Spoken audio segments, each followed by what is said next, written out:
మనది రైతుల పక్షపాత ప్రభుత్వం నేను ముందే చెప్పిన. మావిగన్ అని చెప్పి రెండో ఆలోచన కూడా చెప్పిన.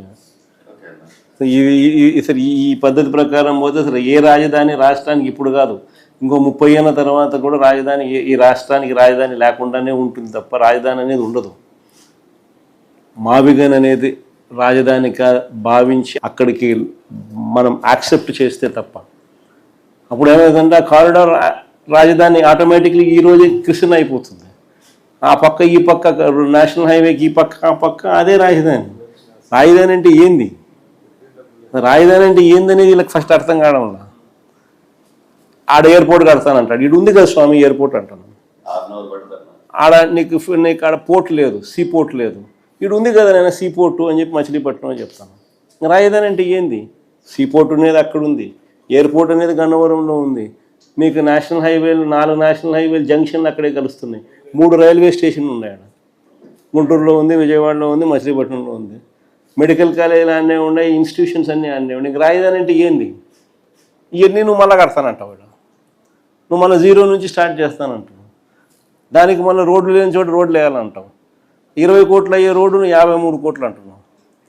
ఆ బిల్డింగ్ స్క్వేర్ ఫీట్కి 20,000 పెడతానంటున్నావు. 4,500 మిగతా చోట అంతా ఖర్చు అవుతా అంటే 5 స్టార్ లాబీస్తో సహా ఇటాలియన్ మార్బుల్ వేసి ఈడ మాత్రం నీకు 20,400 ఖర్చు అవుతాను ఎస్ఎఫ్టీకి. అంటే ప్రతిదీ స్కామే.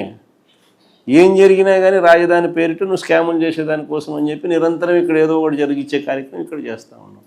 ఇక్కడ అన్నీ ఉన్నాయి కదా స్వామి, నువ్వు చేయాల్సిన పని ఏమి లేదు. ఊరికి ఇది కారిడార్ను ఊరికి రాజధాని కింద డిక్లేర్ చేస్తే చాలు, ఆటోమేటిక్లీ ఇది పెరిగిపోతుంది. ఆడేదో కట్టే బిల్డింగ్ ఆడ ఆపు స్వామి, ఆడ అదేదో కట్టేది ఏదో పెట్టేది ఏదో ఈడబెట్టు, 400 ఎకరాలు సరిపోతుంది.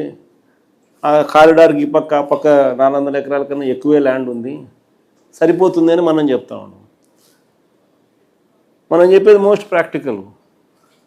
పోర్ట్ ఉంది, అది మనమే కట్టాం, మన హయాంలోనే స్టార్ట్ చేసినాం.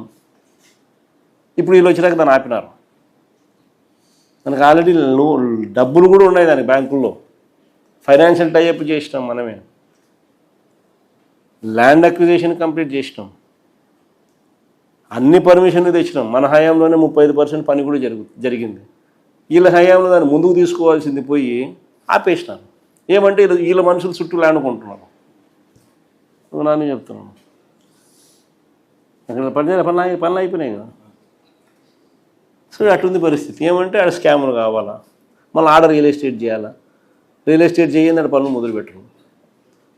సో పోర్టు పనులు ఆపడము, వీళ్ళ చుట్టూ ల్యాండ్ కొనుక్కోవడం, తర్వాత మళ్ళీ పోర్టు పనులు స్టార్ట్ చేయాలి.